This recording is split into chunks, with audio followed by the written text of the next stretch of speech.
there's a great deal about how people have engaged just with the Business Park Community Group as it is, and the fact that really within it's been less than 2 years since even conversations were started, and we're at a point where we've got between 50 and 100 businesses regularly engaged with what we're doing, and now 50 individuals who said I want to be part and commit some time completely unpaid. There's no benefit for other businesses other than the fact that you get to have your input. So it tells me that the businesses are actually interested not just about their own business, but about the park as a whole and the community, and actually putting some time in. I think you can't really underestimate what message that sends, that there's 50 people prepared to give up their time, sit round tables and talk about what we want the park to look like, with no guarantee that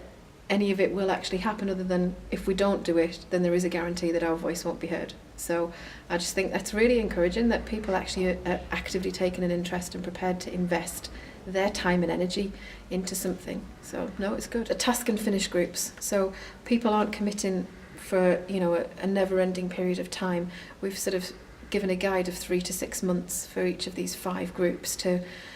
sit, talk through, investigate, and do all the research on the area that their task group finishes, the scope that their group is covering, and then put together a report and some feedback to the steering group. We'll then collate all 5 of those and produce one document, one report that's the business's view on shaping the future of the park, what our vision is for what the park should look like in in the next 5 or 10 years time, and that then will, although there's not a specific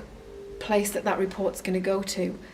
we've already said we want it to go to every interested party on the park, existing landlords, the county council. A copy will go to the planners, to M7, so that our voice is getting out there, and the intention is that then because we've got Business Durham's support in this, that our voice is there and ready, so when there is conversations about updating the signage on the park or discussing about utilities, it's there and ready. We haven't got to start suddenly gathering people together and say, well, what do you think? We're there and ready ahead of the game to say, this is what we want, this is what we think.